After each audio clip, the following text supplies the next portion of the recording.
Hey guys, it is day 6 of our stay-at-home work. Before we get started, I do want to apologize for the quality of some of the videos last week.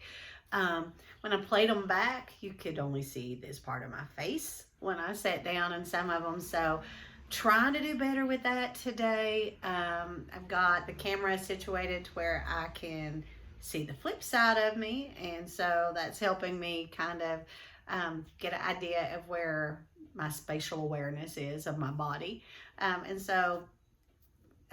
Thank you for trying to watch them. This week's hopefully will be a lot better.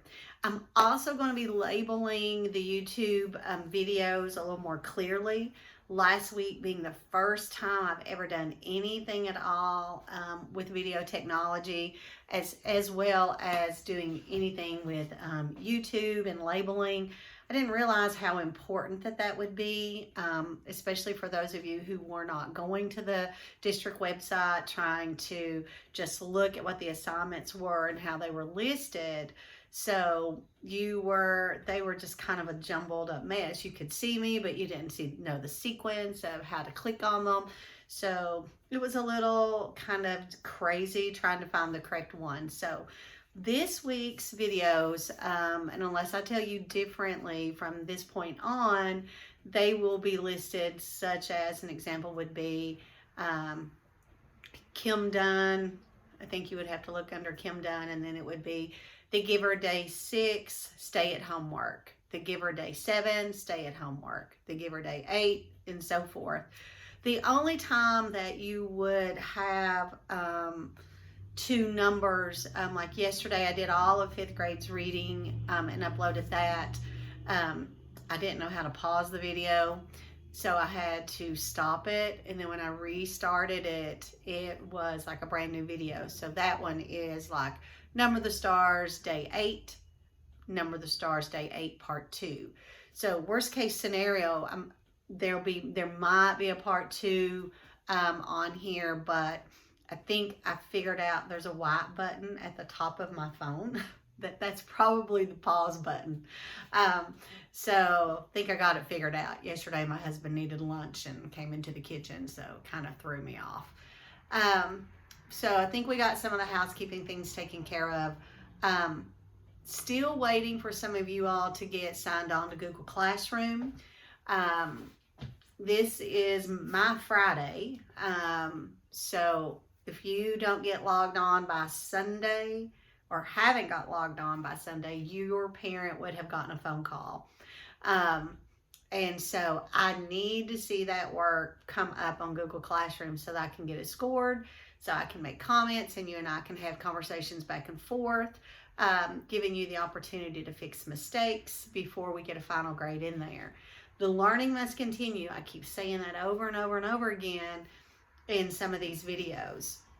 Have to have the work. You will be having a test on this Friday.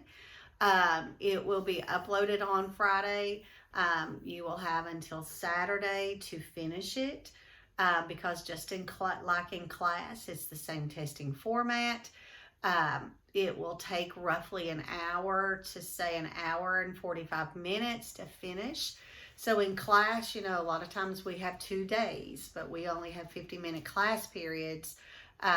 And so that's why we take the 2 days. Some of you all normally don't need the 2 days, but there are some of you who do. So need to have that, or be aware that is coming up.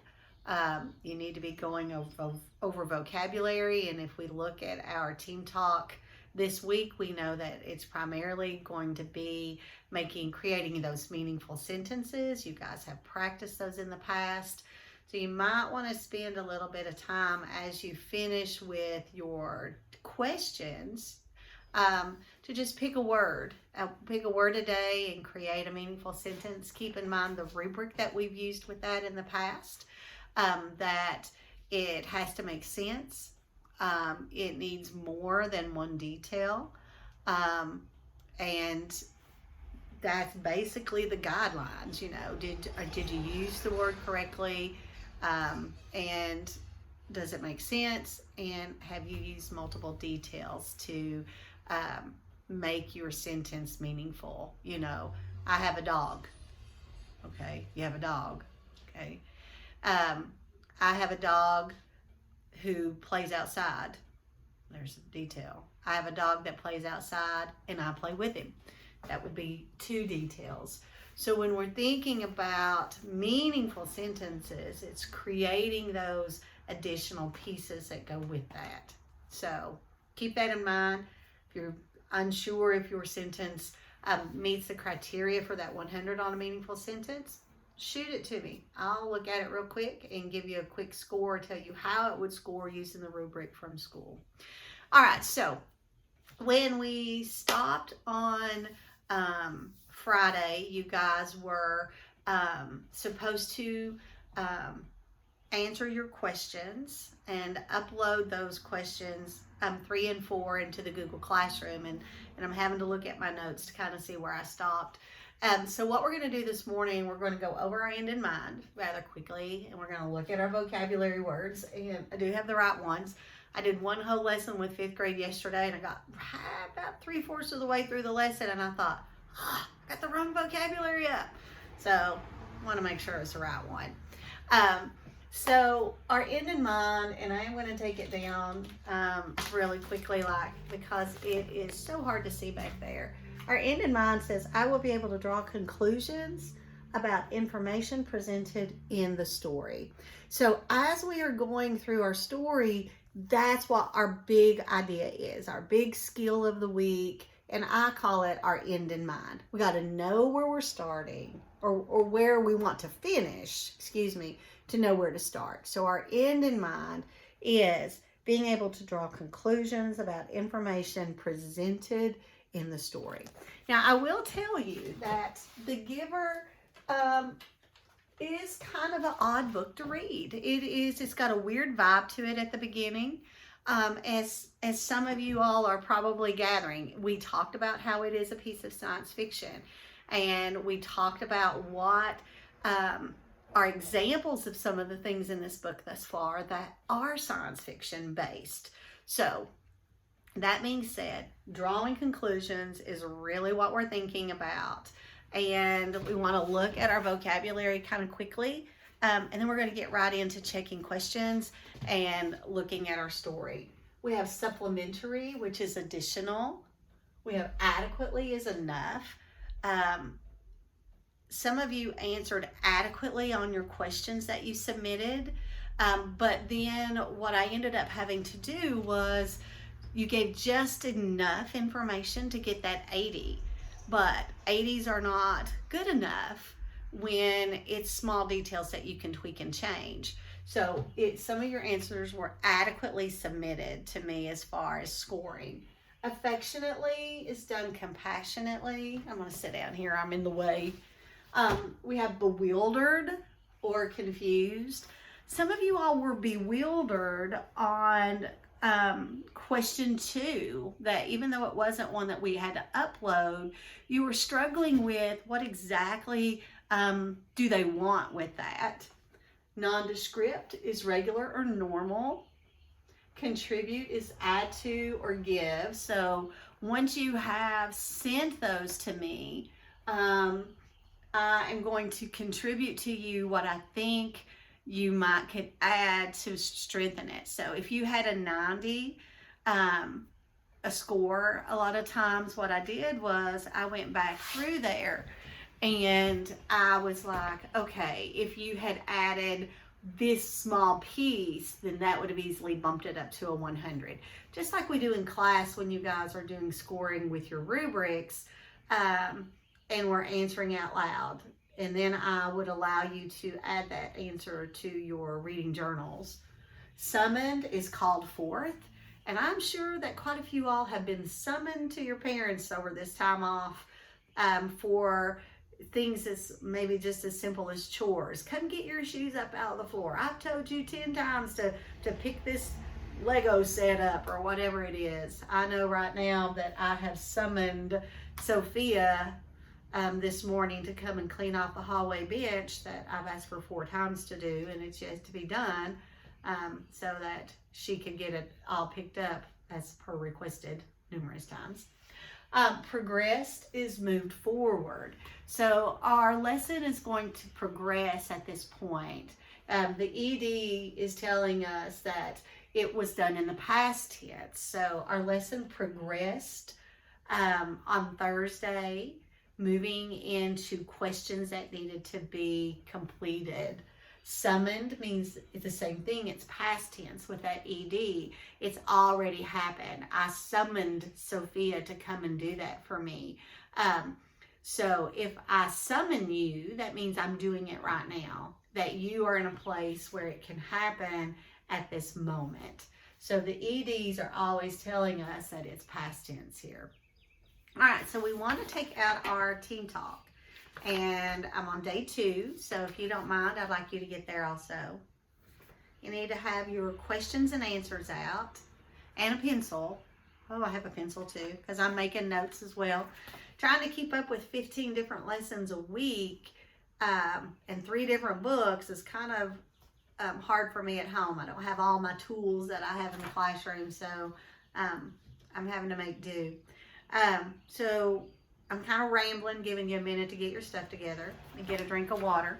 Those of you who know me in class know I always have a handy dandy glass of water going, or a McDonald's unsweet tea. Not hit the tea yet this morning. I've started buying it by the jug, so that's why I don't have my McDonald's cup. All right, so let's look at question 1. I'm going to stand up if that's okay with you guys. That way I can use my books to find my evidence. Question 1 says, kids in the community have things called comfort objects. Do young people in our society have things like that? And then support your answer. This is not a textual evidence type of question. So it's just wanting you to think about what were those comfort objects that they had in our story. And they talked about how when they were in the nurturing center, that children were given, it sounded like stuffed animals to sleep with or to cuddle with. And so I want you to think about, or to look at your answer to see what you put. And I'm going to tell you my take on it, okay? Yes, we do have comfort items in our communities or in our societies or in our world. I don't think that there's probably a place in the world where babies or young children don't have something that they can clutch or hold on to that doesn't give them some sense of comfort.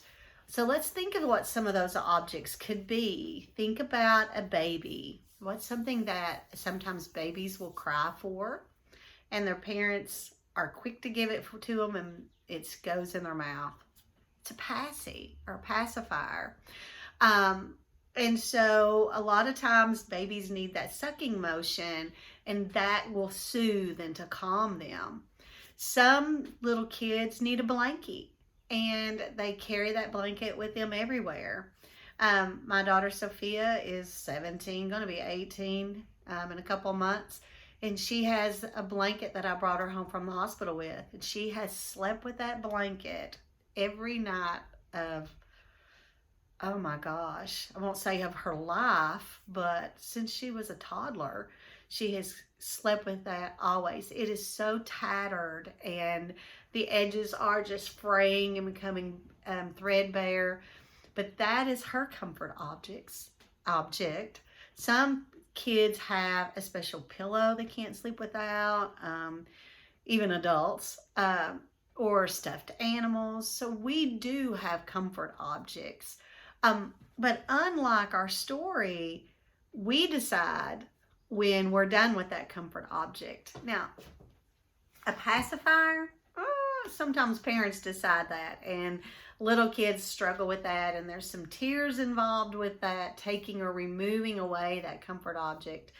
But most of the time, we decide when we're finished with that comfort object. In our story, however, it seemed to allude to, well, you're about to be an 8. You know your comfort object is going to be going away. So I thought that was kind of different. Let's look at number 2. Explain the differences between birth mothers and other mothers. And then, how respected are birth mothers? So this is kind of a two-part question. So explain the differences. Well, the difference between a birth mother and other mothers is the birth mothers are the ones who actually deliver the babies. They are the pregnant moms. They carry the babies. They deliver the babies. They're the ones who go through that process. The other mothers are the ones that take the babies and care for the babies after delivery. In our society, we might consider those the adopted mothers. So we have birth mothers who, for some unknown reason, decide that, you know what, I'm going to love my child enough that I'm going to place this child for adoption. It's a total love moment that I love you so much that I want you to be able to have things that I'm not capable of giving you yet, or I can't give you.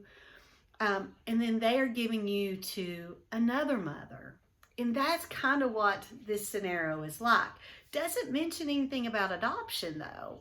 And if we think about it, at the ceremony in December, it talks about how there will be 50 children who will go from the nurturing center to these other mothers.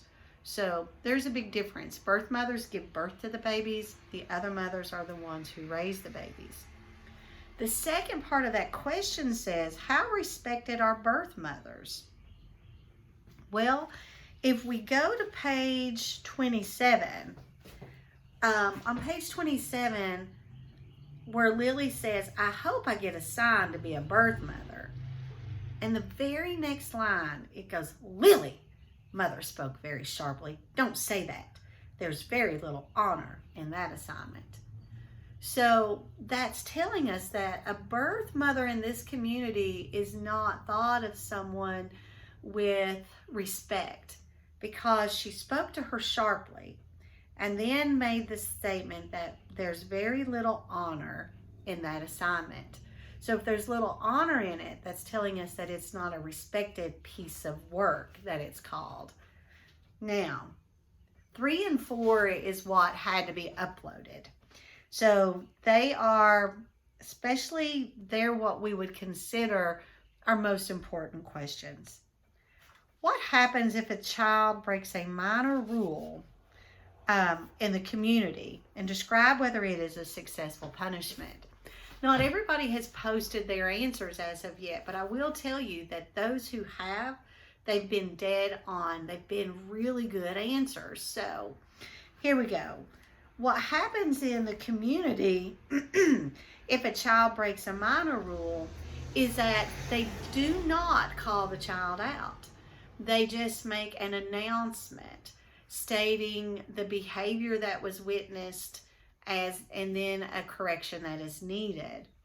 And I've got page 29 marked in my book. And it's where Jonas had taken the apple from the community center. And it says, everyone had known, he remembered with humiliation, that the announcement had been specifically directed at him. And the announcement goes, attention, this is a reminder to male 11s, he is a male, he's 11, that objects are not to be removed from the recreation area and that snacks are to be eaten, not hoarded. So he knows that they're talking about him, and he was humiliated. He felt really bad about it. And so a minor discretion is, this is what's taken place. Is it effective? Is it a successful form of punishment? And I think it is, because he felt bad enough that he wasn't going to do it again. And it talks about how his sister is going to get an announcement about her loose ribbons and how she needs to make sure that they're stayed tight and tidy. So this tells us that this must be a successful form of punishment, or they wouldn't continue to use this type. Number 4, which of following conclusions can you draw about reading this part of the story? And the correct response to that is B, that personal image is not important in the community. So, let me get a drink, excuse me.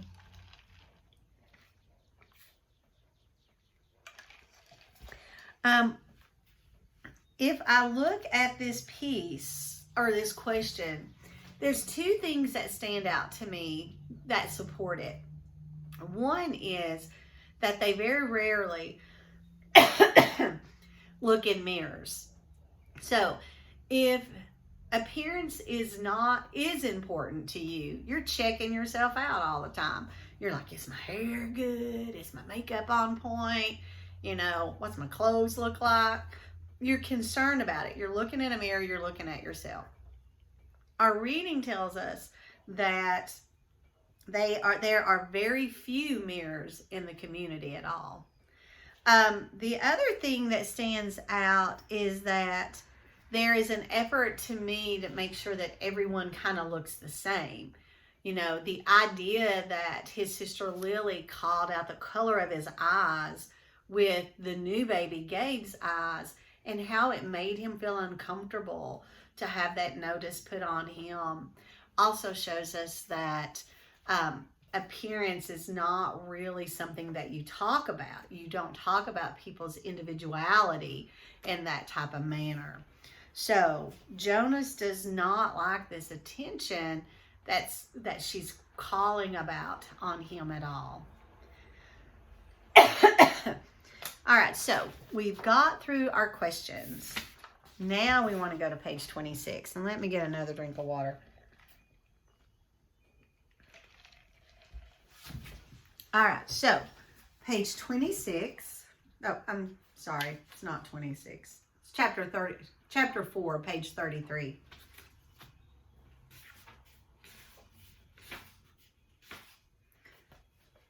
Jonas rode at a leisurely pace, glancing at the back porch beside the building to see if he could spot Asher's. He didn't often do his volunteer hours with his friend because Asher frequently fooled around and made serious work a little difficult. But now, with 12 coming so soon and the volunteer hours ending, it didn't seem to matter. The freedom to choose or to spend those hours had always seemed a wonderful luxury to Jonas. Other hours of the day were so carefully regulated. He remembered when he had become an 8, as Lily would do shortly, and had been faced with that freedom of choice. The 8s always set out on their first volunteer hour a little nervously, giggling and staying in groups of friends. They almost invariably did their hours on recreation duty first, helping with the younger ones in a place where they still felt comfortable, but with guidance. As they developed self-confidence and maturity, they moved on to other jobs, gravitating toward those that would suit their own interests and skills. A male 11 named Benjamin had done his entire nearly 4 years in the rehabilitation center.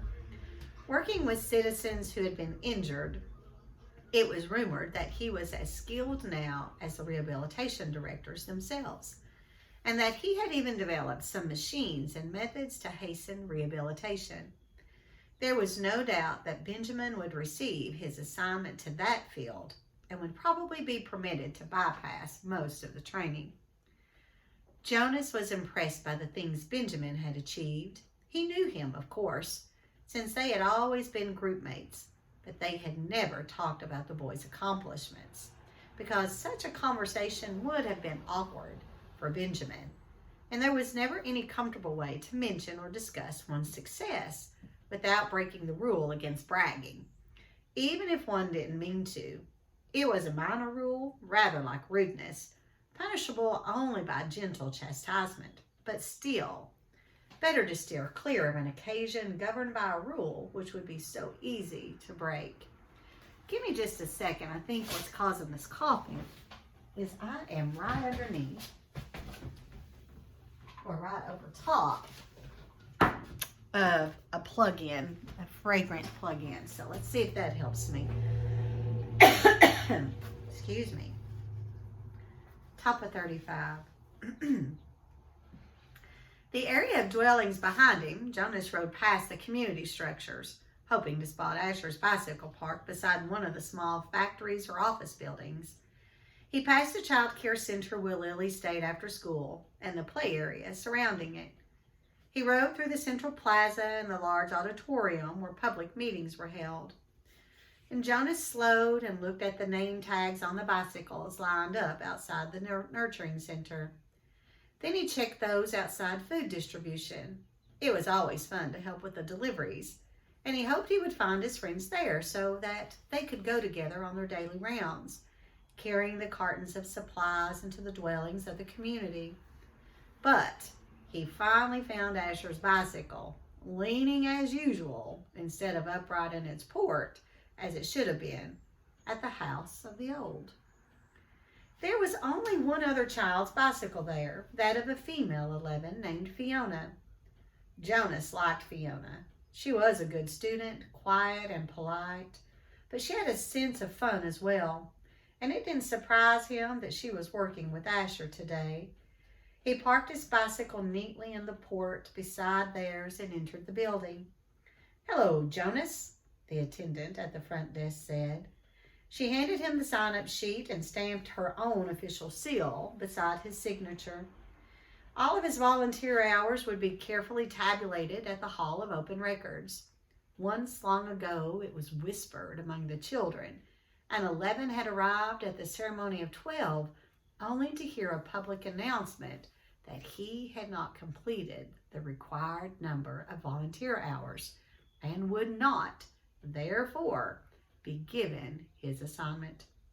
He had been permitted an additional month in which to complete the hours, and then given his assignment privately with no applause, no celebration. A disgrace that had clouded his entire future. "It's good to have some volunteers here today," the attendant told him. "We celebrated a release this morning, and that always throws the schedule off a little, so things get backed up." And she looked at a printed sheet. "Let's see. Asher and Fiona are helping in the bathing room. Why don't you join them there? You know where it is, don't you?" And Jonas nodded and thanked her and walked down the long hallway. And he glanced into the rooms on either side. The old ones were sitting quietly, some visiting and talking with one another, others doing handwork and simple crafts. A few were asleep. Each room was comfortably furnished and the floors covered with thick carpeting. It was a serene and slow-paced place, unlike the busy centers of manufacture and distribution where the daily work of the community occurred. Now, I want you to think for just a moment about this place. What does it remind you of? One is called the House of the Old. It talks about how they're sitting in groups talking. It's discussing how they're doing handwork or playing games. So what kind of place would we call this? Yes, we would call it a nursing home, a place where someone might choose to go to live out the remaining time that they have before they pass on.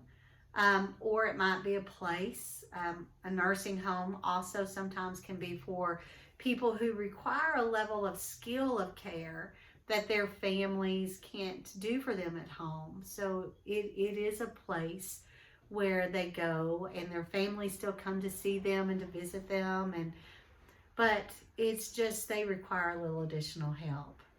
So there, he's in a nursing home right now. Top of 37. Well, Jonas was glad that he had, over the years, chosen to do his hours in a variety of places so that he could experience the differences. He realized, though, that not focusing on one area meant he was left with not the slightest idea not even a guess of what his assignment would be. And he laughed softly. "Thinking about the ceremony again, Jonas?" he teased himself. But he suspected that with the date so near, probably all of his friends were too.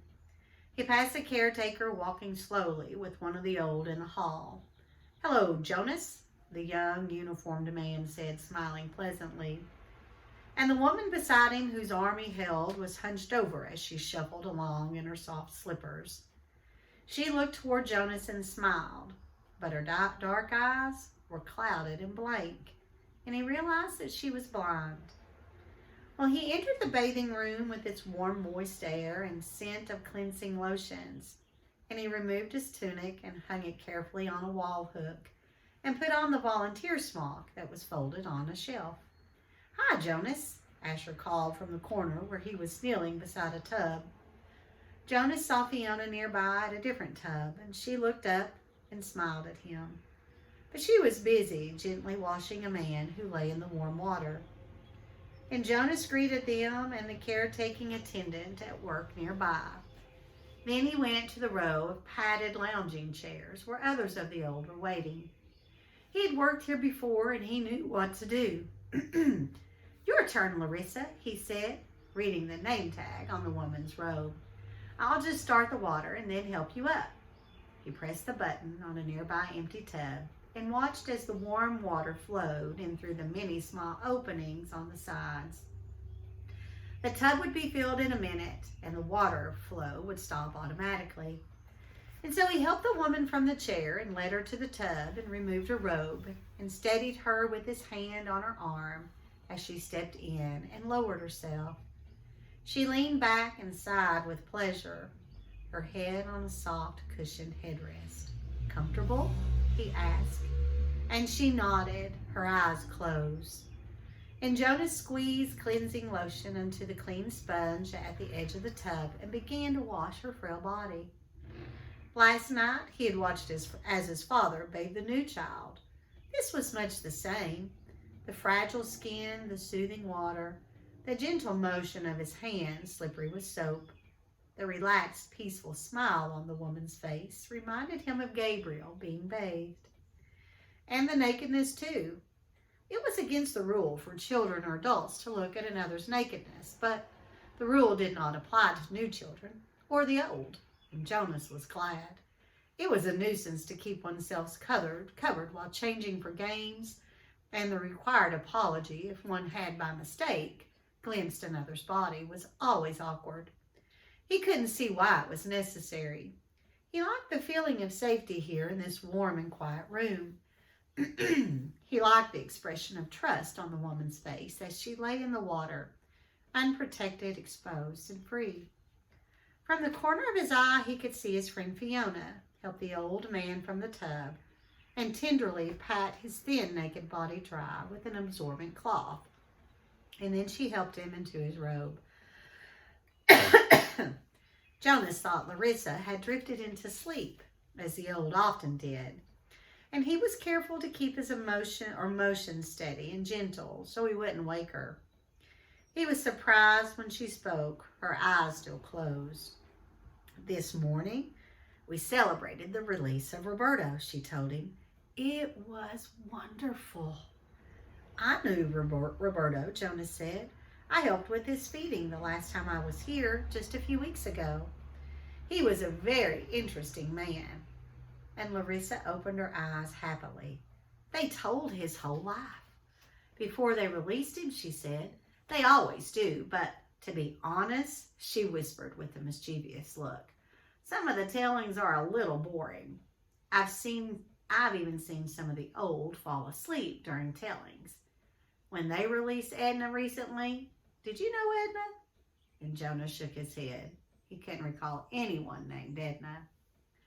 So after reading this piece of the story, we need to draw a conclusion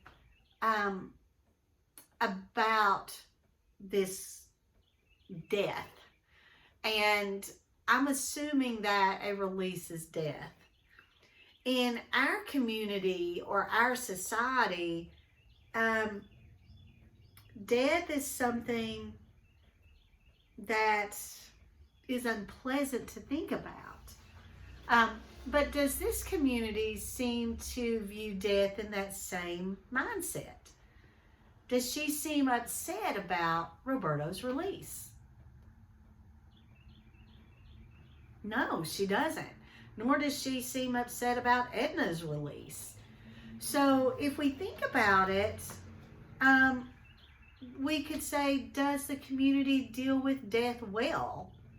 And that answer would be yes. They do. And the evidence that I have to support that is that we know in our society that death is an unpleasant fact. But they actually have what she called a ceremony that celebrated their life. And she said that how he was a very interesting man.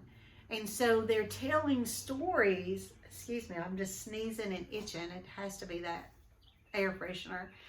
That they're telling these interesting stories about his life. Now, for us, in our society, when someone passes, we may go to the funeral home. And there is this same visitation aspect of a death where there are people talking and laughing or sharing stories, that there's not always a great deal of sadness with that.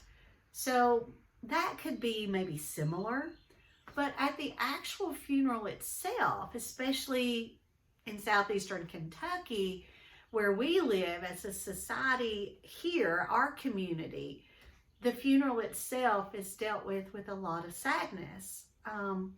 And so Larissa is not discussing any type of sadness. It's just like, yeah, he was old. It was time for him to go.